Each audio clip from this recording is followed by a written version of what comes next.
கர்த்தர் இந்த மாதம் 1ஆம் தேதியிலிருந்து நம்மோடு பேசிக்கொண்டே இருக்கிறார்.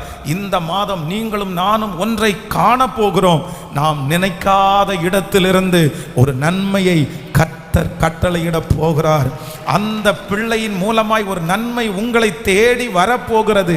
அந்த வேலை ஸ்தலத்திலிருந்து ஒரு நன்மை வரப்போகிறது.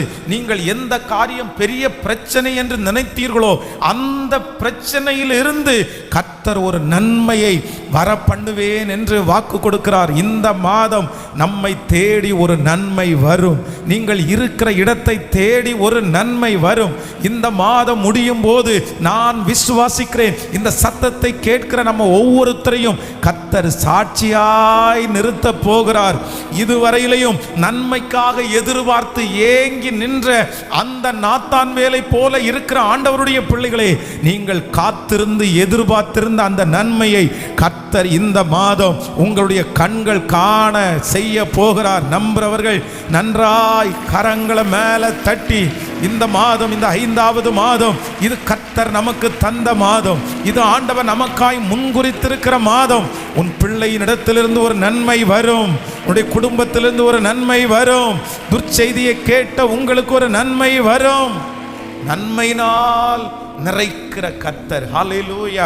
அப்போ இந்த வேதத்திலே நாத்தான் வேல் நாசரேத்திலிருந்து ஒரு நன்மை வருமா, இந்த வார்த்தையை குறித்து நான் 1ஆம் தேதி காலையில் வாக்குத்தத்த ஆராதனையிலே கொஞ்சம் விளக்கமாய் நிறைய வார்த்தைகளை ஆண்டவருடைய துணையோடு பேசியிருக்கிறேன். ஒருவேளை வாக்குத்தத்த ஆராதனையில் கலந்து கொள்ளாதவர்கள் நம்முடைய யூடியூப் கம் டு கம்ஃபர்ட் சேனலில் அந்த வாக்குத்தத்த ஆராதனை ஒரு விசை கண்டிப்பாக நீங்கள் கலந்து கொள்ளுங்கள். அது உங்களுக்கு மாதம் நமக்கு 5 மணிக்கு 1ஆம் தேதி காலையில் வாக்குத்தத்த ஆராதனை நடைபெறும். அதில் நீங்கள் எல்லாருமே கலந்து கொள்வது ரொம்ப ஆசீர்வாதமாக இருக்கும். அப்போது ஆண்டவருடைய பிள்ளைகளே, இந்த நாசரேத் அப்படி என்கிற ஊர் எருசலேமிலே இருக்கிறது. இந்த எருசலேமிலே பல விதமான 12 கோத்திரங்கள், ஒவ்வொரு கோத்திரங்களுக்கும் ஒவ்வொரு இடம் இருக்கிறது. இந்த நாசரேத் என்கிற இந்த இடம் பார்த்தீங்க அப்படின்னு சொன்னால் எல்லாராலும் வெறுக்கப்படுகிற ஒரு இடமா இருந்துச்சு. ஏன் அப்படின்னா அன்றைக்கு இருக்கிற ரோம அரசாங்கத்திற்கு இந்த நாசரேத்தில் இருந்த சில முக்கியமான நபர்கள் அந்த ஊரினுடைய சில தகவல்களை கொடுத்து அந்த ரோம அரசாங்கத்தோடு இஸ்ரவேல் ஜனங்கள், யூத ஜனங்கள் ரோம அரசாங்கத்தை அதிகமாய் அவர்கள் வெறுத்தார்கள். அவர்களோடு அவர்கள் ஐக்கியமாய் இருக்கிறதுக்கு விரும்பலை. ஏன் அப்படின்னா நிறைய ஆண்டவருடைய பிள்ளைகளை அந்த அரசாங்கம் அந்த நாட்களிலே ரொம்ப கடினமாய் நடத்தினார்கள். நிறைய பேரை மரணத்திற்கு ஒப்பு கொடுத்தார்கள். அதனால யாருமே அவர்களோட ஒத்து போக மாட்டாங்க. ஆனா இந்த நாசரேத்தில் இருக்கிற ஜனங்கள் என்ன பண்ணுவாங்க அப்படின்னா அந்த ரோம அரசாங்கத்தோட ஒத்து போகிறவர்களாக இருந்தார்கள். இன்னும் வெளியூருக்கு பிரயாணம் பண்ணுகிற நிறைய பேர் இந்த நாசரேத்து வழியாக போறதுனால நிறைய பேர் அந்த ஊரை ஒரு தங்குகிறதற்காக வைக்கிற ஒரு ஊராய் வைத்திருந்தார்கள். இதனாலே அந்த நாசரேத்திலே அதிகமான விபச்சாரம், பாவம் நிறைந்த பட்டணம், பாவம் நிறைந்த பகுதியாக அந்த பகுதியாக இருந்துச்சு. இஸ்ரவேல் ஜனங்கள் எல்லாரும் நிறைய பட்டணங்களை, நிறைய பகுதிகளை தங்களுக்குரியதாக எடுத்தாலும் இந்த பகுதியை மட்டும் அவங்க என்ன பண்ணியிருந்தாங்கன்னா இந்த ஏரியா அப்படிதான். சில நேரங்களில் மனிதர்கள் பாருங்க, பெரிய பெரிய கோடீஸ்வரர்கள் சில ஏரியாக்களை, சில பகுதிகளை ஒதுக்குவாங்க. இந்த பகுதியில் இருக்கிற ஜனங்கள் ஏமாளிகள், இந்த பகுதியில் இருக்கிற ஜனங்களுக்கு ஞானமே இல்லை, இந்த பகுதியில் இருக்கிற ஜனங்கள் ரொம்ப அடிக்ட் ஆனவங்க, நம்ம கூட சில பகுதிகளை போக முடியும். நான் ஆரம்ப ஊழியத்திலே நம்ம திருச்சபையை சுற்றி இருக்கிற சில இடங்கள் இருக்கிறது. அந்த இடத்திற்கு போய் பார்த்தீங்க அப்படின்னு சொன்னால் இந்த வீடெல்லாம் ரொம்ப நெருக்கமாக இருக்கும். அப்படின்னா ஒரே செவத்தில் 2 பேர் அந்த ஓலை அந்த ஓடை அப்படி இறக்கி 2 பேர் குடியிருப்பாங்க. அப்போ அந்த வீடுகளுக்கு விசிட்டிங் போகும்போது அங்கே இருக்கிற நிறைய கம்ப்ளைண்ட்ஸ் என்ன அப்படின்னு சொன்னால் நிறைய பேர் கம்ப்ளைண்ட் பண்ணுவாங்க. ஐயோ பாஸ்டர், ராத்திரி வீட்டில் படுத்து தூங்கவே முடியாது, எங்கள் வீட்டில் இந்த மாதிரி ஓட்டை இருக்கலாம், இதில் எட்டி பார்ப்பாங்க, எங்களால் சரியாக தூங்க முடியாது, சரியாக சாப்பிட முடியாது. அது மாதிரி அந்த ஊருக்குள்ளே போனோடனே பார்த்தீங்க அப்படின்னா அவர் ஒரு 10-15 பேர் உட்காந்து கஞ்சா குடிச்சிட்டு இருப்பாங்க. அப்படியே டைரெக்டாக நமக்கே தெரியும், அவங்க ஊதுறதுல அது வர ஸ்மெல்லே கண்டுபிடிச்சிடலாம். அப்புறம் ஒரு 10 பேர் உட்காந்து சீட் விளையாண்டுருப்பாங்க. இன்னும் கொஞ்சம் பேர் பார்த்தீங்கன்னா அந்த ஊருக்குள்ளேயே தண்ணி பாட்டிலை எடுத்து வச்சு அப்படியே உட்காந்துருப்பாங்க. பொதுவாக நிறைய ஜனங்கள் அந்த பகுதிகளுக்கு போகிறதுக்கு விரும்ப மாட்டாங்க, அந்த பகுதிகளுக்கு போக மாட்டாங்க. சில பகுதிகளுக்கு குடி கூட போக மாட்டாங்க. அப்போ அப்படி இந்த சமுதாயத்திலே ஒதுக்கப்பட்ட ஒரு இடமா இருந்தது தான் இந்த நாசரேத்து. இந்த தேவனுடைய மனுஷன் நல்ல பிள்ளை தான். ஆனா இவனுக்கு என்ன சந்தேகம் அப்படின்னு சொன்னா, இந்த யூதர்களை ஆள போகிற, நம்முடைய பிரச்சனைகளை எல்லாம் தீர்க்க போகிற மேசியா கண்டிப்பா இந்த ஊர்ல இருந்து வர்றதுக்கு வாய்ப்பே இல்லை. எப்படி இந்த ஊர்ல இருந்து வருவாரு? இவ்வளவு ஒரு மோசமான பகுதியிலிருந்து அவர் வர முடியுமா அப்படின்னு அவர் நினைச்சுதான் நாசரேத்திலிருந்து ஒரு நன்மை வர கூடுமோ அப்படின்னு கேட்கிறாரு. ஆனால் என்ன ஆண்டவராகிய கர்த்தர் இந்த முழு உலகத்தையும் ரட்சிப்பதற்கு அவர் தெரிந்து கொண்டது எல்லாரும் விரும்புகிற ஒரு பட்டணம் அல்ல, எல்லாரும் ஏற்றுக்கொள்ளுகிற ஒரு பட்டணம் அல்ல, எல்லாரும் சந்தோஷமாய் போகிற ஒரு இடம் அல்ல, எல்லாரும் கழிச்சு போட்ட, யாருமே விரும்பாத, யாருமே போகிறதற்கு கூட விருப்பப்படாத அந்த இடத்தை கர்த்தர் தெரிந்து கொண்டு அங்கே தன்னுடைய இந்த உலகத்திலே வாழும்போது 33.5 வருடம் வாழ்ந்த ஆண்டவர் 3.5 வருடம் அந்த பகுதியிலிருந்து வெளியே, கிட்டத்தட்ட 30 வயது வரைக்கும் அவர் நாசரேத்திலே இருந்தார் பாருங்க. அவர் பிறந்தது பெத்லெகேமில் ஆண்டவர் பிறந்தது பெத்லெகேம். ஆனால் வளர்த்தப்பட்டது, அவர் வளர்ந்தெல்லாம் நாசரேத்தில் தான் வளர்ந்தார். அப்போ அந்த நாசரேத்தில் இருக்கிற ஜனங்கள் ஒரு மற்றவங்களுக்கு முன்பாக பரிச்சயமானவர்கள் அல்ல. ஆனால் தன்னுடைய 30 ஆண்டுகளை அந்த இடத்திலே கர்த்தர் செலவு பண்ணுவாரே. ஆனால் நான் நம்புகிறேன், ஆகாது என்று தள்ளப்பட்ட மனிதர்களை தனக்குள்ளேயே எடுத்துக்கொண்டு இந்த உலகத்தை கலக்கிறவர்களாய் மாற்றுகிறவர் நம்முடைய ஆண்டவராகிய கர்த்தர். உங்களை சுற்றி இருக்கிற சொந்தங்கள், நண்பர்கள் நிறைய பேர் உன் குடும்பத்திலிருந்து நன்மை வராது, உன் குடும்பத்தில் படித்தவங்க யாருமே கிடையாது, உன் குடும்பம் கழிச்சு போடப்பட்ட ஒரு குடும்பம், நாங்கள் பாருங்க நல்லா இருக்கிறோம், என் பிள்ளை பாருங்க நல்லா இருக்கிறாங்க, அப்படி யாராவது ஒருத்தர் உங்களை அப்படி சொல்லுவார்களானால் கர்த்தருடைய பிள்ளைகள் கலங்கவே வேண்டாம். இந்த மாதம் ஆண்டவர் வாக்கு கொடுக்கிறார். ஆண்டவர் தெரிந்து கொள்ளுவாரானால் உங்கள் குடும்பத்தை தான் கர்த்தர் தெரிந்து கொள்ளுவார். அவர்களே ஆளக்கூடிய பிரபுக்களை உங்க குடும்பத்தில் கர்த்தர் எழுப்புவார். அவர்களை நடத்தக்கூடிய தலைவர்களை கர்த்தர் உங்க குடும்பத்தில் எழுப்புவார். ஆமென். ஆண்டவர் அவர்கள் கண்களுக்கு முன்பாக உங்களை மேன்மையாய், ஆச்சரியமாய் நம்புறவர்கள் நன்றாய் மேல கரங்களை தட்டி தேங்க்யூ ஜீசஸ் முழு பலத்தோடு ஆமென். நான் எதிர்பாராத இடத்திலிருந்து கர்த்தர் எனக்கு ஒரு நன்மையை இந்த மாதம் கர்த்தர் கட்டளையிட போகிறார். ஹல்லேலூயா. கைகளை உயர்த்தி எல்லாரும் சொல்லுங்க, நான் எதிர்பார்க்காத இடத்திலிருந்து, நான் நினைக்காத இடத்திலிருந்து இந்த மாதம் ஒரு நன்மை வரப்போகிறது. சொல்லுங்க, ஒரு நன்மை வரப்போகுது. விசுவாசிச்சு அறிக்கை செய்யுங்க, ஆண்டவரே நான் அதை நம்புறேன். எஸ், என் பிள்ளையினிடத்திலிருந்து ஒரு நன்மை வரப்போகிறது, என் வேலை ஸ்தலத்தில் ஒரு நன்மை வரப்போகிறது. முழு பலத்தோட நான் நம்புறேன் ஆண்டவரே, நீர் ஒரு நன்மையை எங்களுக்கு கட்டளை இட வல்லவர், கட்டளை இட வல்லவர். என்னுடைய கணவனிடத்திலிருந்து ஒரு நன்மை வரும், என்னுடைய குடும்பத்திலிருந்து ஒரு நன்மை வரும். இந்த மாதம் அதை என்னுடைய கண்களால் நான் பார்ப்பேன். கர்த்தர் எனக்கு நன்மை செய்கிற கர்த்தர். ஹல்லேலூயா. கர்த்தருடைய பிள்ளைகளே, கடந்த நாட்களிலே அந்த வாக்குத்தத்த ஆராதனையிலே 3 இடத்திலிருந்து நன்மை வரும் அப்படின்னு ஆண்டவர் பேசினார். நம்பர் 1, முதலாவதாக எதிர்பாராத இடத்திலிருந்து நமக்கு நன்மை வரும். இரண்டாவதாக ஆண்டவர் நம்மோடு பேசினார், ஏமாற்றம் அடைந்த இடத்திலிருந்து நமக்கு நன்மை கொடுக்கிறவர் கர்த்தர். அல்லேலூயா. ஆண்டவருடைய பிள்ளைகளுக்கு இந்த மாதம் நன்மை வரப்போகிறது. எங்கிருந்து ஆண்டவர் நன்மையை செய்ய போறாராமா? நம்ம ஏமாந்த இடத்திலிருந்து நமக்கு நன்மையை கொடுக்கிற ஒரு கர்த்தர் நம்மோடு கூட இருக்கிறார். நீங்கள் ஏமாற்றப்பட்டிருக்கலாம், யாராவது ஒருத்தர் உங்களை ஏமாற்றி இருக்கலாம். அவ்வளவுதான், என்னை இவ்வளவு ஏமாத்திட்டாங்களே, இனி நான் ஏமாந்தது எனக்கு திரும்ப கிடைக்க போவதில்லை, இந்த இடத்துல நான் ரொம்ப ஏமாந்து போயிட்டேன். ஆனால் எந்த இடத்திலே நீங்கள் ஏமாற்றப்பட்டீர்களோ அந்த இடத்திலிருந்து நன்மையை கொடுக்கிறதற்கு என் கர்த்தர் வல்லவராயிருக்கிறார். மூன்றாவதாக ஆண்டவர் நமக்கு பேசினார், நமக்கு ஒரு நன்மை வரப்போகிறது. எங்கிருந்து அப்படின்னா, உயர்ந்த இடத்திலிருந்து நமக்கு நன்மையை கொடுக்கிற கர்த்தர் நம்மோடு கூட இருக்கிறார். ஹல்லேலூயா. நமக்கு நன்மை வரும். இந்த ஞாயிற்றுக்கிழமை ஆராதனையிலையும் ஒரு சில விஷயங்களை உங்களோடு சொல்லி உங்களுக்காக ஜெபிக்க ஆசைப்படுகிறேன். எல்லாரும் எடுத்துக்கொள்ளலாம். ஆண்டவர் நமக்கு நன்மையை அனுப்புகிறவர். ஒரே ஒரு மனுஷனுடைய வாழ்க்கையை உங்களுக்கு முன்பாக நான் காண்பித்து அந்த மனுஷனுடைய வாழ்க்கையில கர்த்தர் ஒரு நன்மையை கொடுக்கிறாரு பாருங்க. நீங்கள் ஆதியாகமம் எடுத்துக்கொள்ளலாம். ஆதியாகமத்திலே ஸ்தோத்திரம், ஆதியாகமம் 45ஆம் அதிகாரத்தை எடுத்துக்கொள்ளலாம். 45ஆம் அதிகாரத்தை எடுத்துக்கொள்ளலாம். 45ஆம் அதிகாரத்தில் 45ஆம் அதிகாரம் 1வது வசனத்திலிருந்து வாசிக்கலாம். அப்பொழுது யோசேப்பு தன் அருகே நின்ற எல்லாருக்கும் முன்பாகவும் தன்னை அடக்கி கொண்டிராமல் யாவரையும் என்னை விட்டு வெளியே போக பண்ணுங்கள் என்று கட்டளையிட்டான். யோசேப்பு தன் சகோதரருக்கு தன்னை வெளிப்படுத்துகையில் ஒருவனும் அவன் அருகில் நிற்கவில்லை. அவன் சத்தமிட்டு அழுதான். அதை எகிப்தியர்கள் கேட்டார்கள், பார்வோன் வீட்டாரும் கேட்டார்கள். யோசேப்பு தன் சகோதரரை பார்த்து, நான் யோசேப்பு, என் தகப்பனார் இன்னும் உயிரோடே இருக்கிறாரா என்றான். அவனுடைய சகோதரர்கள் அவனுக்கு முன்பாக கலக்கம் முற்றிருந்ததினாலே அவனுக்கு உத்தரம் சொல்லக்கூடாமல் இருந்தார்கள்.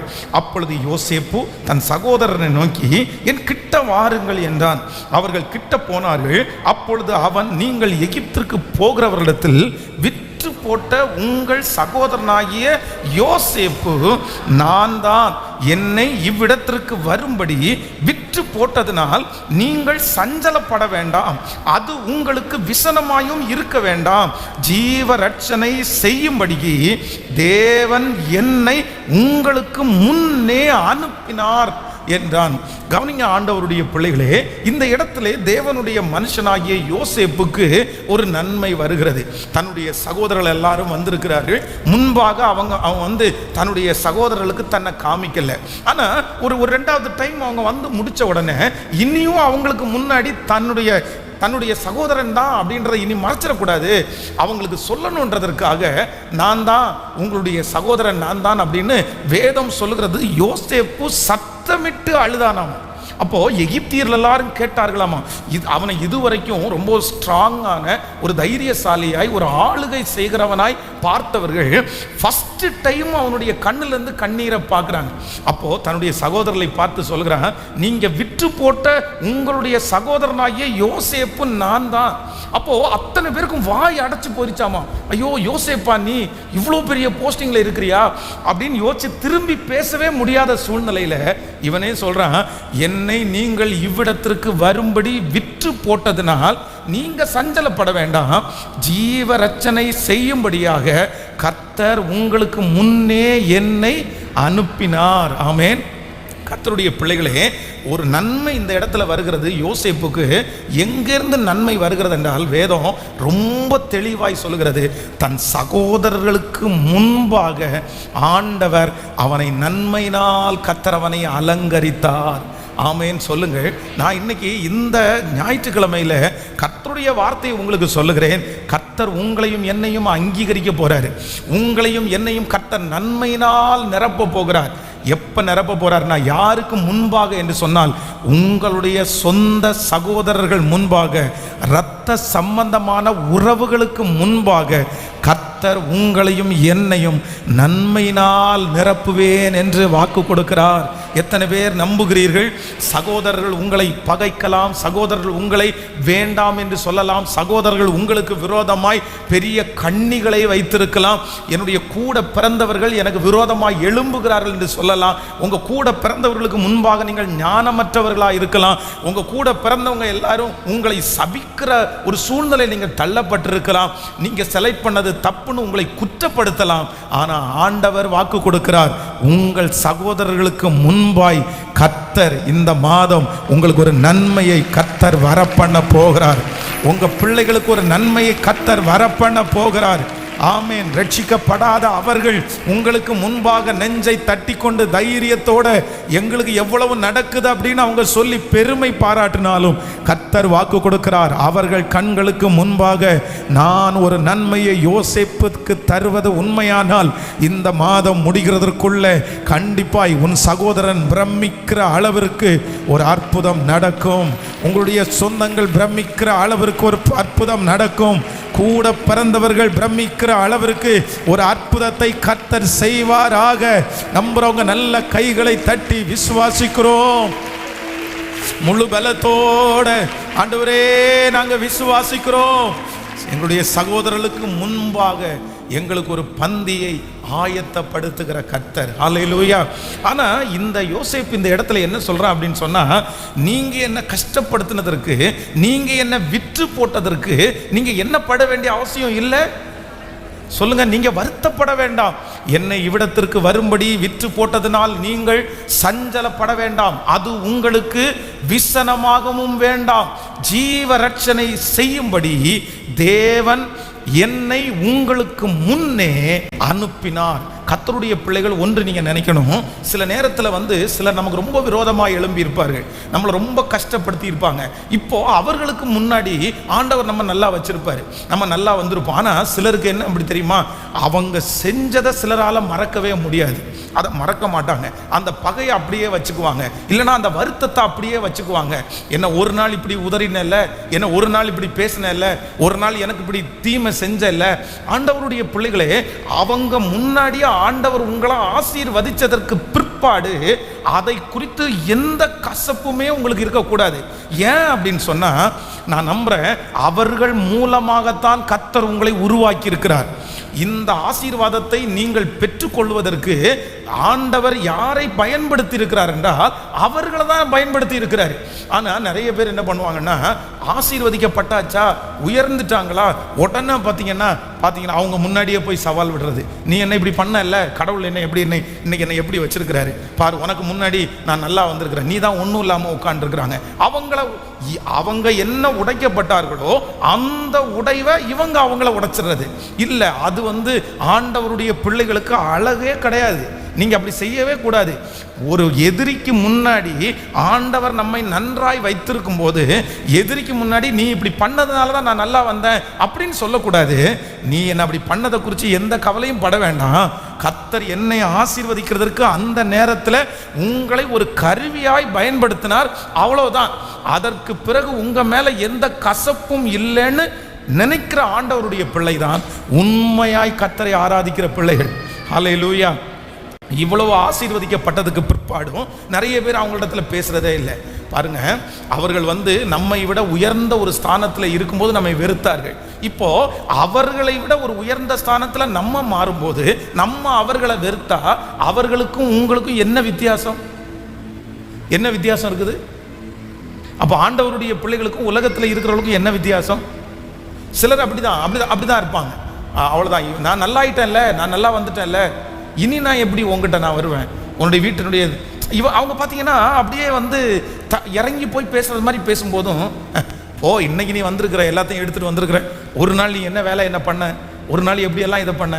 ஆனால் யோசேப்பை குறித்து வேதம் சொல்லுகிறது, தனக்கு எதிரியா இருந்த அந்த மனிதனை எப்ப நேசிச்சான் அப்படின்னு சொன்னா, தான் ஆசீர்வதிக்கப்படும் போது, தான் ஆசீர்வதிக்கப்பட்டிருக்கும் போது தன்னுடைய குறைவிலே தன்னை வருத்தப்படுத்தினவர்களை வேதம் சொல்கிறது மெதுவாய் பிரதி உத்தரம் சொன்னவன் தான் கர்த்தருடைய மனுஷனாகிய யோசேப்பு.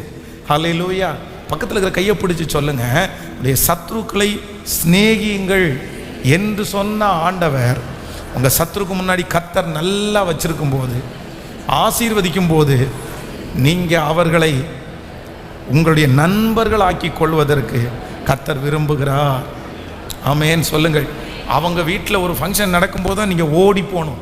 அவங்க வீட்டில் அவங்க வந்துட்டாங்கல்ல, சொல்லிட்டாங்கல்ல, வேதம் சொல்லுது, ஈசாக்கை பகைச்சு ஒதுக்கி ஏசேக்கிலிருந்து அவனை துரத்துனாங்க, சித்னாவிலிருந்து அவனை துரத்துனாங்க. நீ என்னை விட்டு போயிரு, நீ எங்களை விட பலவான்களை ஆய்விடியோன்னு சொல்லி எங்களுக்கு டவுட்டாக இருக்குன்னு அவனை ஒன்றுமில்லாமல் துரத்தினார்கள். ஆனால் வேதம் சொல்லுகிறது, ரகபோத்தில் இப்போ ஆண்டவர் ஈசாக்குக்கு அவர்களை விட பல மடங்கு ஆசீர்வாதம் கொடுத்த உடனே அவங்க எல்லாம் என்ன பண்ணுறாங்க, தன்னை ஈசாக்கை தேடி வர்றாங்க. ஈசாக்கை தேடி வந்த உடனே, எப்பா நீங்கள் என்னை விட்டு போயிருங்க, நீங்கள் என்ன ஒரு நாள் பகைச்சிங்க. உடனே அவங்க சொல்கிறாங்க, இல்லை ஆண்டவர் உங்களோடு கூட இருக்கிறதை கண்டோம். உடனே வேதம் சொல்கிறது, ஈசாக்கு அவர்களுக்கு விருந்து பண்ணினான். ஈசாக்கு அவர்களுக்கு, இன்னைக்கு நான் நம்புகிறேன், நான் தீர்க்க தரிசனமான ஒரு வார்த்தை சொல்லுகிறேன், உங்களுடைய எதிரிகளுக்கு முன்பாய் கர்த்தர் ஒரு நாள் உங்கள் தலையை உயர்த்துவார். உங்களை கஷ்டத்துக்குள்ள ஆளாக்கின அவர்களுக்கு முன்பாய் கர்த்தர் கண்டிப்பாய் நிச்சயம் உங்களை கர்த்தர் ஒரு நாள் உயர்த்துவார். உங்களுடைய மனசை நோகடித்தவர்களுக்கு முன்பாய் கர்த்தர் கண்டிப்பாய் ஒரு பந்தியை உங்களுக்கு ஆயத்தப்படுத்துவார். உங்களை வருத்தப்படுத்தின அந்த ஜனத்திற்கு முன்பாய் கர்த்தர் உங்களை ஒரு நாள் நிறுத்துவார். அன்று நீங்கள் செய்ய வேண்டிய ஒரு காரியம் என்ன தெரியுமா? அவர்கள் வருத்தப்படுத்தினது போல நான் அவர்களை வருத்தப்படுத்த போவதில்லை. நான் அவர்களுக்கு உற்ற துணையாய் இருந்து, நீங்க என்ன வருத்தப்படுத்தினீங்க, கர்த்தர் எனக்கு அதை நன்மையாய் மாற பண்ணினார், நான் உங்களை நேசிக்கிறேன் என்று சொல்லுகிற அளவிற்கு ஒரு ஞானத்தை கர்த்தர் உங்களுக்கு தருவார். இந்த சத்தத்தை கேட்கிற யாராவது ஒருத்தர் இதுல தவறி இருக்கிறீங்களா அப்படின்னா, ஒரு நாள் உங்களை ரொம்ப கஷ்டப்படுத்தின யாரையாவது இன்னைக்கு நீங்க நல்லா இருக்கும்போது உதறி தள்ளுறீங்களா? ஆனா ரொம்ப அவசியமான ஒன்று என்ன அப்படின்னா, கர்த்தர் சொல்லுகிறார், இந்த யோசேப்பினுடைய குணம், நீங்க அவர்களை மதிக்கிறவர்களாய், அவர்களுக்கு உதவி செய்கிறவர்களாய் ஆண்டவர் உங்களை நிச்சயமாய் மாற்றுவார். கைகளை உயர்த்தி சொல்லுங்க பார்க்கலாம். ஸோ ஆண்டவர் இன்று வாக்கு கொடுக்கிறார், கர்த்தர் ஒரு அற்புதத்தை செய்ய போகிறார். உங்களுக்கு ஒரு நன்மை வரும். எங்க நன்மை வரும் அப்படின்னா, உன் சகோதரர்களுக்கு நடுவே நான் உன்னை நன்மையால் நிரப்ப போகிறேன். நாசரேத்திலிருந்து ஒரு நன்மை வரப்போகுது. அந்த நாசரேத்திலிருந்து அந்த இருக்கிற அந்த நபர் நீங்களாய் இருக்கலாம். கர்த்தருடைய பிள்ளையே, உங்க சொந்த சகோதரனால் இவனிடத்துல எந்த நன்மையும் வராது என்று உதறி தள்ளப்பட்ட என் அக்கா தங்கச்சி கூட நான் பட்ட கஷ்டம் எவ்வளவு தெரியுமா பாஸ்டர்? என் அண்ணன் தம்பி கூட நான் பட்ட கஷ்டம் எவ்வளவு தெரியுமா? அவங்கெல்லாம் நல்லா இருக்கிறான், அவன் எல்லாம் ஆசீர்வாதமா இருக்கான், அவனுக்கெல்லாம் ஒரு கவலையும் இல்லை. ஆனா என்னை பார்த்து, நீ அந்த நாளிலே அப்படி இருந்த, இந்த நாளிலே இப்படி இருந்த, நீ எப்படி நல்லா வருவ, இந்த குணத்தோட இருந்தா எப்படி வருவ, என்னை ரொம்ப கஷ்டப்படுத்துறாங்க. யாரோ ஒரு நபர் இந்த சத்தத்தை வருத்தத்தோட கேட்டுக்கொண்டிருக்கலாம். என்னுடைய அண்ணன் என்ன மதிக்கலையே, என்னுடைய தங்கச்சி என்ன மதிக்கலையே, எங்க அம்மா அப்பா என்ன மதிக்கலையே, என் கூட பிறந்தவங்களுக்கே நான் ரொம்ப விகற்பமா தெரிஞ்சிட்டேனே, என் கூட பிறந்தவங்க ஒரு நல்ல நிகழ்ச்சிக்கு என்னை கூப்பிடுறதே இல்லை, கூட பிறந்தவங்க என்னை ரொம்ப அவாய்ட் பண்றாங்க, என் பிள்ளைகளை அவாய்ட் பண்றாங்க, என் சொந்தங்களுக்கு முன்னாடி நான் ரொம்ப அந்நியனாய் நான் தெரிகிறேன், தவறானவனாய் தெரிகிறேன். ஆனா ஆண்டவர் இன்றைக்கு இந்த மாதத்துல ஆணித்தரமா வாக்கு கொடுக்கிறார். உனக்கு உயர்வே எங்க வச்சிருக்கிறார்னா, உன் சகோதரர்களுக்கு முன்பாக கர்த்தர் யோசேப்பனுடைய பந்தியை ஆயத்தப்படுத்தின கர்த்தர், அண்ணன் தம்பிக்கு முன்பாய் கர்த்தர் உங்கள் தலையை நிமிர பண்ண வல்லவர். நல்ல கைகளை தட்டி ஆமேன் என்று ஆமோதித்து, ஆமேன். உன் சகோதரன் உன்னை பார்த்து பிரமிக்க போகிறார்கள். நீங்கள் அவர்களுக்கு உதவியாய் மாற போகிறீர்கள். கர்த்தர் அவர்களுக்கு உங்களை உதவியாய் வைக்க போகிறார். ஹல்லேலூயா. அந்நிய கண்கள் அல்ல, உங்கள் கண்கள் அதை பார்க்க போகிறது. இந்த மாதம் பார்க்க போகிறது. இந்த மாதமே கர்த்தர் செய்ய போகிறார். ஹல்லேலூயா. ஆமேன். ஆனா நம்ம செய்ய வேண்டியதை நீங்க மறக்காம செய்யணும். நம்ம நல்லா இருக்கிற காலத்துல, நம்ம ஆசீர்வாதமாக இருக்கிற காலத்தில் அவங்க சொன்னதையே நினச்சிட்டு அவங்கள வெறுக்கக்கூடாது. நான் சொல்கிறது எத்தனை பேருக்கு புரியுது? ஆமேன். நீ இன்னைக்கு ஆண்டவர் உங்களை நல்லா வச்சுட்டாரா, இன்னைக்கு ஆண்டவர் உங்களை ஆசீர்வாதமாக வச்சுட்டாரா, அவங்க செஞ்ச தவற ஒரு நாளும் நீங்கள் என்ன பண்ணக்கூடாதுன்னா, நீங்கள் பண்ணக்கூடாது. அந்த கல்யாணத்துக்கு யார் தான் முன்னாடி போய் நிற்கணும்னா, நீங்கள் தான் முன்னாடி போய் நிற்கணும். அந்த உதவி செய்யும் போது யார் தான் முன்னாடி போய் நிற்கணும்னா, நீங்கள் தான் முன்னாடி. என்னதான் இருந்தாலும் யோசேப்புக்கு இந்த இரத்த சம்பந்தமான உறவுன்னு ஒன்று இருந்துச்சு பாருங்களேன். இரத்த சம்பந்தமான, தன்னுடைய சகோதரர்கள் துடிக்கிறார்கள், தன்னுடைய வீட்டில் இருக்கிற இனத்தார் சாப்பாடு இல்லாமல் கஷ்டப்படுறாங்க அப்படின்னு தெரிஞ்ச உடனே தன்னுடைய தகப்பனாருக்கும் தன்னுடைய சகோதரர்களுக்கும், கொண்டு போங்கப்பா, இந்த வண்டியெல்லாம் எடுத்துகிட்டு போங்க, அப்பாவை வர சொல்லுங்க, ஃபேமிலியாக வர சொல்லுங்க, நீங்கள் எல்லாம் அங்கே தங்க வேண்டாம், கடவுள் நீங்கள் நல்லா வச்சிருக்கிறார், எல்லாரும் இங்கே தங்குங்க, எல்லாரும் இங்கே. அப்போது நீங்கள் உங்கள் வம்சத்தில் ஆண்டவர் ஒரு நாள் உங்களை ஆசீர்வதிக்கும் போது கண்டிப்பாக நீங்கள் உங்கள் குடும்பத்தில் இருக்கிறவங்களுக்கு நீங்கள் எப்படி தான் இருக்கணும் சொல்லுங்கள்? நீங்கள் நன்மை செய்கிறவங்களா தான் இருக்கணும். இன்றைக்கி ரொம்ப குறைஞ்சு போகிறது என்னென்னா, இந்த அண்ணன் தம்பி பாசம், அக்கா தங்கச்சி பாசம், இந்த குடும்ப உறவு சுத்தமாக இல்லை பாருங்களேன். மனிதர்கள் தற்பிரியராயும் சுகபோக பிரியராயும் அப்படின்னா அவங்களுக்கு அவங்க தான் இன்னைக்கு. இன்னொருத்தரை அது ரத்த சம்பந்தமான உறவுன்னா கூட நிறைய பேர் தூரத்தில் நிற்கிறாங்க. சில ஜனங்களுக்கு நன்றி இருக்காது, அதை நம்ம பார்க்க முடியாது. ஒருத்தருக்கு நன்றி இல்லை அப்படின்றதுக்காக நம்ம நம்முடைய உதவியை செய்யாமல் எல்லாம் இருக்க முடியாது. இந்த உலகத்திலே 100 பேர் நன்றி இல்லாதவர்களாக இருந்தால் 10 பேர் நன்றி உள்ளவர்களாக இருப்பார்கள். ஆனால் யார் பார்க்குறாருன்னா, கர்த்தர் நம்முடைய பிரயாசத்தெல்லாம் கர்த்தர் பார்க்குறாரு.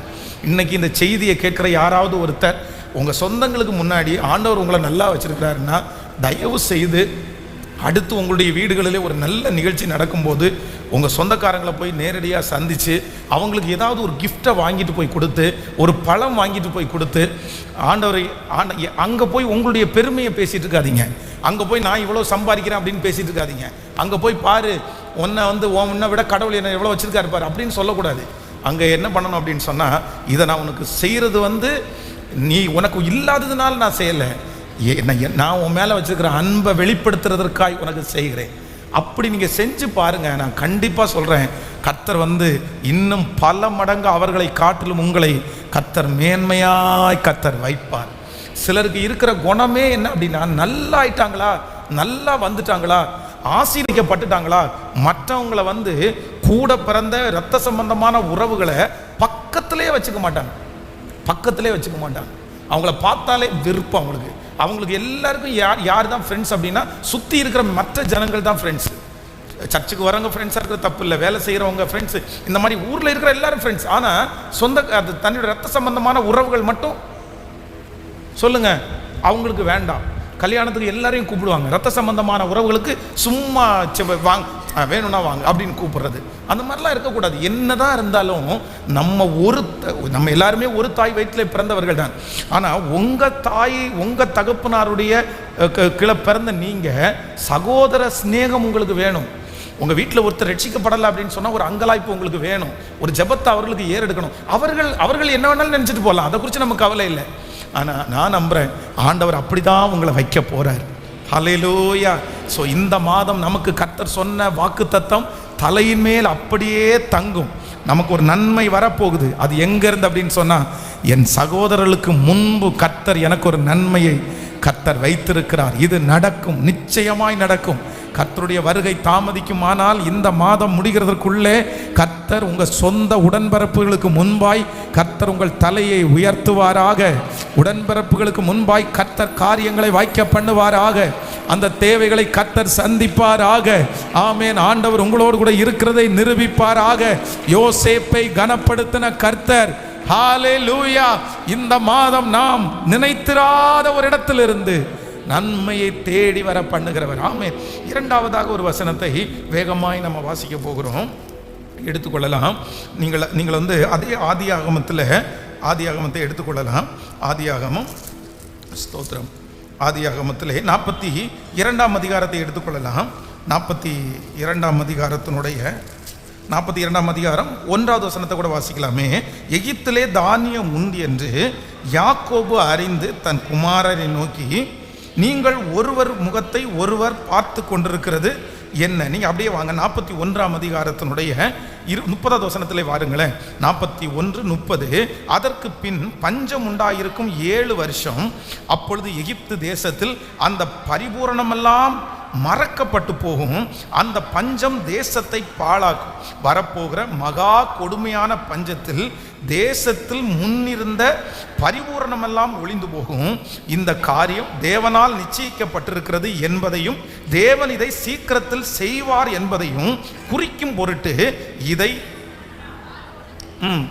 ஆகையால் விவேகமும் ஞானமும் உள்ள ஒரு மனுஷனை தேடி அவனை எகிப்து தேசத்திற்கு அதிகாரியாகவும் பார்வோன் ஏற்படுத்துவாராக.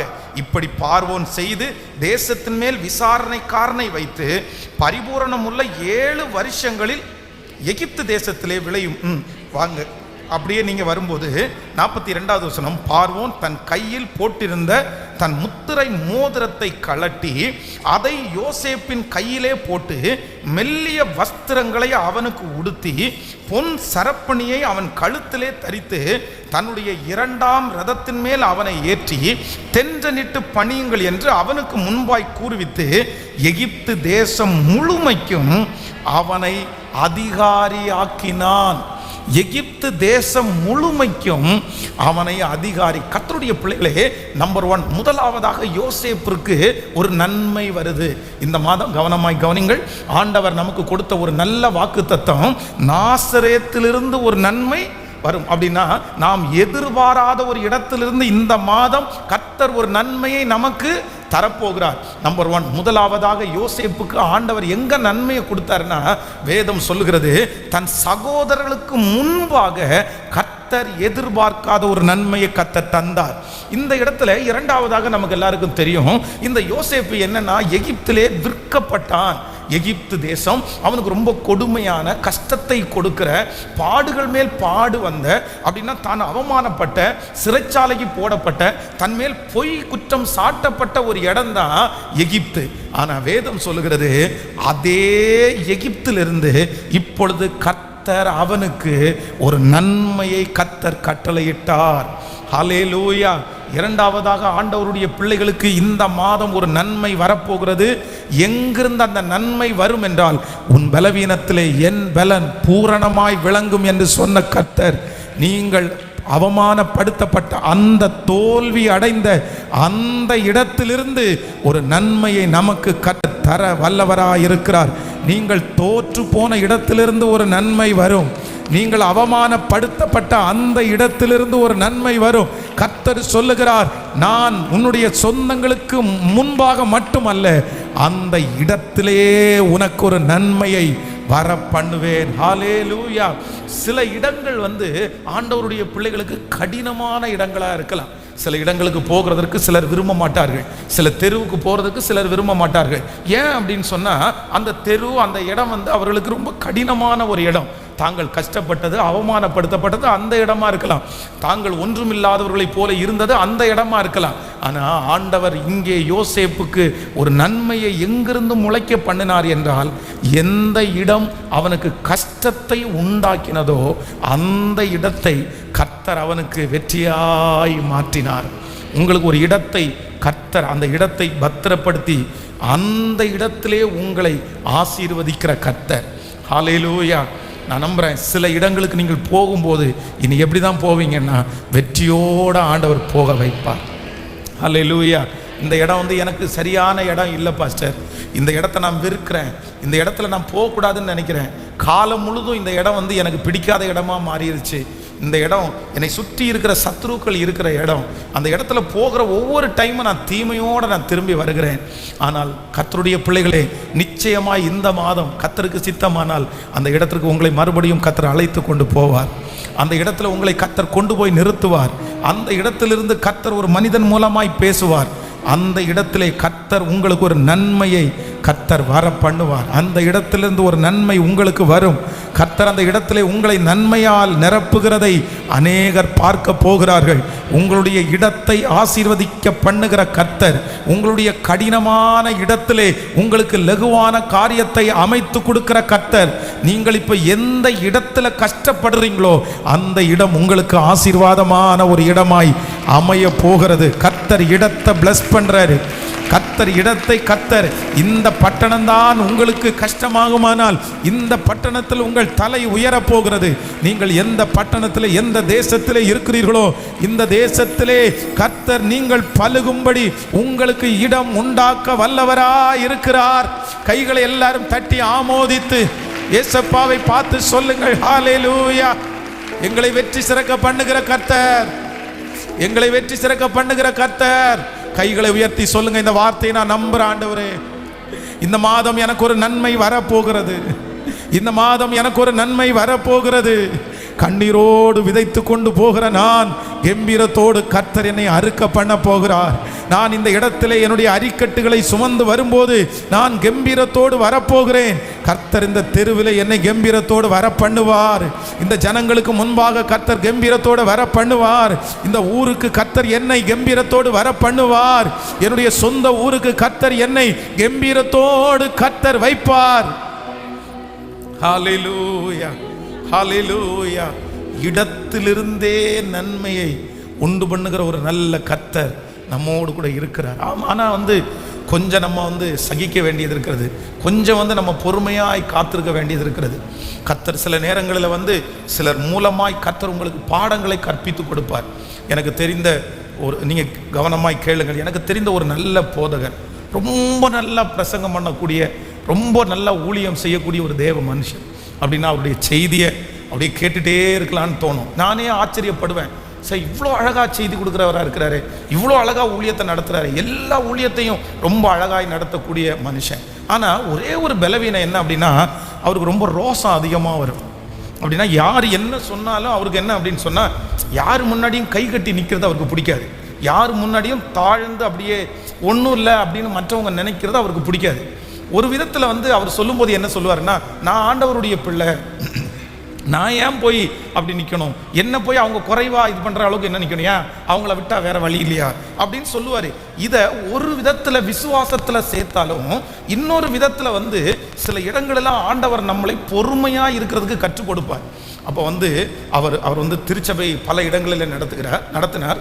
ஆனால் எந்த இடமுமே அவருக்கு இன்னைக்கு வரைக்கும் அவருக்கு அந்த இடங்கள் செட் ஆகலை, ரொம்ப நெருக்கமாக இருந்துச்சு. ஒரு இடத்துல ரொம்ப நல்லா ஊழியம் பார்த்துட்டு இருக்கும்போது அந்த இடத்துல பார்த்தீங்க அப்படின்னா அந்த ஓனர் என்ன நீங்கள் ரொம்ப தண்ணி அதிகமாக செலவு பண்ணுறீங்க, இவ்வளோ தண்ணி செலவு பண்ணால் எப்படி, சர்ச்சில் இருக்கிறவங்க எல்லாருமே நீங்கள் கொஞ்சம் நல்லா இருப்பீங்கன்னு நினச்சி கொடுத்தா இவ்வளோ தண்ணி செலவு பண்ணுறீங்க, இவ்வளோ தண்ணி செலவு பண்ணீங்க அப்படின்னு சொன்னால் நான் உங்களுக்கு பைப்பை நான் கட் பண்ணிடுவேன். சொன்ன உடனே இவருக்கு பயங்கரமான ஒரு கோவம் வந்துச்சு. என்ன சொல்கிறாருன்னா, என்ன நீங்கள் சர்ச்சுக்கு ஆண்டவரை ஆராதிக்க வர்றவங்க தண்ணி கொடுக்குறதுக்கு நீங்கள் அவ்வளோ இது பண்ணுறீங்களா? வேண்டாம் பிரதர், உங்களுடைய இடம் வேணாம், ஒன்றும் வேண்டாம், நான் நல்ல தண்ணி கொடுக்குற இடத்துக்கு நான் ஷிஃப்ட் ஆகிக்கிறேன், நீங்கள் காலி பண்ணிக்கிங்க. ஸோ அவர் உடனே என்னென்னா அந்த ஓனர் கேட்போம் அப்படியா, சரி காலி பண்ணுங்க அப்படி உடனே அங்கேருந்து வந்தாச்சு. இன்னொரு இடத்துல அடுத்த இடத்துல போய் ஒவ்வொரு இடத்துலையும் இப்படி என்ன அப்படின்னு சொன்னால், அங்கே இருக்கிற யாராவது ஒருத்தர் அந்த அந்த ஓனர் யாராவது ஒருத்தர் ரொம்ப வித்தியாசமாக இவங்களை குறைவாக நடத்துனாங்கன்னா உடனே பிடிக்காது, உடனே அந்த இடத்தை விட்டு இன்றைக்கு வரைக்கும் செட்டில் ஆகவே முடியல. ஆனால் நான் பெருமைக்காக சொல்லலை, எல்லா தாழ்மையோடு சொல்கிறேன். சின்ன பிள்ளைங்க நிறைய பேர் நீங்கள் கற்றுக்கணும்னு சொல்கிறேன். நம்ம இந்த இடம் இருக்குல்ல, இன்றைக்கி அந்த ஓனரையாக இல்லை, அவர் மரித்து போனார், அவர்கள் இறந்துட்டாங்க. அவங்க இறந்துட்டாங்க அப்படின்னு நான் சொல்கிறேன்னு நினைக்காதீங்க. அவங்க உயிரோடு இருக்கிற நாளில் இந்த இடத்திலிருந்து கிளம்ப பண்ணுவதற்கு அவங்க என்ன பண்ணின சித்திரவதை கொஞ்சமே கிடையாது. ஒரு நாள் ஒரு மீட்டிங் நடத்தியாச்சா, உடனே இங்கே பக்கத்தில் இருக்கிற 4-5 பேர் அவடத்துல போய் சொல்லுவாங்க, சார் என்ன சார் 5 வருஷமாக வச்சுருக்கிறீங்க, காலி பண்ணவே மாட்டாங்க சார், 7 வருஷமாக வச்சுருக்குறாங்க, காலி பண்ணவே மாட்டாங்க சார், நீங்கள் உடனே விட்டுருங்க சார். உடனே அவர் என்ன பண்ணுவார் தெரியுமா, நேரடியாக நீங்கள் காலி பண்ணுங்க ஃபாதர் அப்படின்னு எல்லாம் சொல்ல மாட்டார். அவர் என்ன பண்ணுவார் தெரியுமா, அதுக்கு ஏதாவது ஒரு பிரச்சனையை கண்டுபிடிச்சு ஒரு பிரச்சனையை உண்டு பண்ணுவார். என்ன இப்படி நடக்குது, நம்மளா அவர் வாயிலிருந்து நீங்கள் காலி பண்ணுங்கன்னு சொல்லாமல் அவர் கொடுக்குற டார்ச்சரில் நம்ம காலி பண்ணணும் அப்படின்றத அப்படியே அந்த மாதிரி நடக்கும். ஐயோ எத்தனை திடீர்னு மண்ணி ஒட்டி எடுத்துட்டு டிச்சை க்ளீன் பண்ணுவாங்க, அப்படி கூடுவார். எவ்வளவு கஷ்டம். ஒரு பக்கம் ஒரு டைமில் எல்லாம் இந்த சர்ச்சு ஹைட் பண்ணும்போது நான் பட்ட பாடு உண்மையிலே கண்ணீரின் பாதை. அவ்வளவு நேர்த்தியான ஆட்களை வச்சு இந்த ஷெட்டை அப்படியே போட்டாச்சு. இவர் நம்ப மாட்டேன்ட்டாரு, ஒரு இன்ஜினியரை கூட்டு சொல்லி அது நம்ப மாட்டேன்ட்டாரு. அவ்வளவு டார்ச்சர். ஆனால் எல்லாத்துலேயும் மனசுக்குள்ளே ஒன்று மட்டும்தான் தெரிஞ்சிருச்சு, இல்லை நம்ம ரொம்ப பொறுமையாக இருக்கணும். இந்த இடம் ஆண்டவர் நமக்கு கொடுத்த இடம், இது நமக்கு ஏற்கனவே ஒரு சித்தனாவில் இருந்துட்டோம், இது நமக்கு ரகபோத்து, அதனால நம்ம இதை விடக்கூடாது. இந்த இடத்துலேருந்து அடுத்து ஒரு இடத்துக்கு போனோன்னா கண்டிப்பாக சொந்த இடத்துக்கு அப்படி தான் போகணும் அப்படின்றத ஒரு முடிவு பண்ணி எல்லாத்தையும் அப்படியே சகிச்சு அப்படியே தாங்கி, சரி பரவாயில்லன்னு பெரியவர் தானே சொல்கிறாரு, வயசானவர் தானே சொல்கிறாரு, சரி நம்ம அப்பா ஒரு திட்டுனா நம்ம வாங்க மாட்டோமா, சரி ஆண்டவரே அனுப்பி ஒரு மூத்த ஊழியக்காரரை வச்சு திட்ட வச்சா நம்ம வாங்க மாட்டோமா, பரவாயில்ல நம்ம சகிச்சுக்குவோம் அப்படின்னு ஒவ்வொன்றுக்கும் அந்த சகித்ததை ஆண்டவர் பார்த்து, இன்னைக்கு பாருங்க, இன்னைக்கு அவங்க அந்த இடத்த வேண்டாம் நீங்கள் காலி பண்ணுங்கன்னு சொன்னால் கூட நமக்கு என்ன இல்லை சொல்லுங்களேன், நமக்கு பயமே இல்லை. ஏன் அப்படின்னு சொன்னால் நம்ம இன்னொரு இடத்துல கத்த நம்மளை என்ன பண்ணிட்டாரு, கால் ஊண்டிட்டாரு. அப்போ இந்த ஜபத்தில் இருக்கிற அன்பு சகோதரனே சகோதரியை நீங்கள் ரொம்ப ஜாக்கிரதையாக இருங்க. ஆண்டவருடைய பிள்ளைகளுக்கு சில நேரங்களில் நான் ஆண்டவருடைய பிள்ளை, யார் முன்னாடி கை கட்டி நான் நிற்கக்கூடாது, நான் எதுக்கு தாழ்ந்து போகணும் அப்படின்னு நினைக்கிறது தப்பு இல்லை. ஆனால் சில நேரங்களில் உங்களை உருவாக்குறதற்கு, உங்களுக்கு அந்த ஆசீர்வாதத்தை கொடுக்கறதற்கு ஆண்டவர் அந்த கடினமான வழியில் தான் நடத்துவார். சிலர் உங்கள் தலை மேலே கொட்டுறதற்கு ஆண்டவர் அந்த சூழ்நிலையை கத்தர அனுமதிப்பார். நீங்கள் உடனே உங்களுக்கு இருக்கிற விசுவாசம் பெருசுதான், உங்களுக்கு இருக்கிற நம்பிக்கை பெருசுதான். என் கர்த்தர் எனக்கு இருக்கிறார், அவர் என்ன நடத்த மாட்டாரா? ஆனால் அவர் உன்னை வெளியே நடத்த விரும்பல, எங்க நடத்த விரும்புறாரு கேட்கல. உடனே உங்களுக்கு ஒரு துணிகரம் வந்துடுது, உடனே எல்லாத்தையும் தூக்கி வீசிட்டு என் இயேசு எனக்கு பெரியவர், என்ன நான்லாம் கை கட்டியெல்லாம் நிற்க மாட்டேன், நான்லாம் தாழ்ந்தெல்லாம் போக மாட்டேன், நான்லாம் அவங்க முன்னாடி எப்படி நிற்கிறது, தூக்கி போடு இயேசுவே நீர் என்னை நடத்த வரை. கேட்டால் என்னவாமா, வைராக்கியமா. எது பக்கத்தில் கையை பிடிச்சி சொல்லுங்க, நல்ல விஷயத்திற்கு வைராக்கியம் பாராட்டுறது நல்லது. சொல்லுங்க, கையை கொடுத்து சொல்லுங்க. நல்ல விஷயங்களுக்கு வைராக்கியம் பாராட்டுவது நல்லது, கெட்ட காரியத்துக்கு வைராக்கியம் பாராட்டுவது நல்லது அல்ல. ஏற்ற காலத்தில் கர்த்தர் உங்களை உயர்த்தும்படிக்கு அவருடைய பலத்த கைக்குள்ள பக்கத்தில் கையை பிடிச்சி சொல்லுங்க, மூக்கு மேலே கோபம் வந்துடக்கூடாது, ரோசம் வந்துடக்கூடாது. அந்த சிலருக்கு ரோசம் எப்படி வரும்னா கர்த்தர் நடத்துவார்னு ரோசம், கர்த்தர் நடத்துவார்னு ரோசம். அதை தூக்கி போட்டு உடனே எங்கிட்ட இந்த மாதிரி எத்தனை பேர் ப்ரேயருக்கு வந்திருக்காங்க தெரியுமா? வந்து ப்ரேயர் பண்ணுவாங்க, பாஸ்டர் அவன் ரொம்ப ஓவராக பேசுகிறான் பாஸ்டர். நான் போன வாரம் ப்ரேயருக்கு வந்தேன், ஒரு மணி நேரம் லேட் ஆயிடுச்சு. என் மேனேஜர் என்னை பார்த்து, என்ன பெரிய நீ என்ன இது என்ன நீ எல்லாம் சர்ச்சுக்கு போன உடனே தான் ஆண்டவர் செஞ்சிருவாரா அப்படின்னு கேட்குறாரு. நம்ம ஆண்டவரே குறித்து தப்பாக பேசுகிறாரு. நான் உடனே அட போடா அப்படின்னு சொல்லிட்டு வந்தேன். ஏன் நம்ம கர்த்தர் நடத்த மாட்டாரா? இவங்களுக்கு என்ன ஜெபம் பண்ணுறது சொல்லுங்கள்? இப்படி நீங்கள் சொன்னால் எப்படி உங்களுக்கு ஜெபம் பண்ணுறது? ஆண்டவர் என்ன சொல்றாருன்னா, உன் சத்துருக்களுக்கு முன்பாக உனக்கு ஒரு பந்தியை ஆயத்தப்படுத்தி உன் தலையை எண்ணெயினால் அபிஷேகம் பண்ணுகிற கர்த்தர்.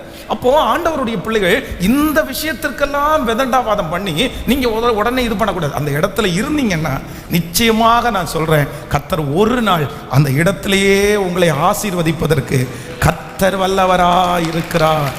நாம் அல்ல, நம்மை சுற்றி இருக்கிறவர்களே புகழ்கிறதற்கு கர்த்தர் ஒரு நாளை நமக்கு கர்த்தர் தர வல்லவராக இருக்கிறார். அவருடைய பலத்த கைக்குள்ள நம்ம என்ன பண்ண போறோம்னா அடங்கி இருக்க போகிறோம். ஆமேன் சொல்லுங்கள். கைகளை அசைத்து ஒரு ஹல்லேலூயா சொல்லலாம்.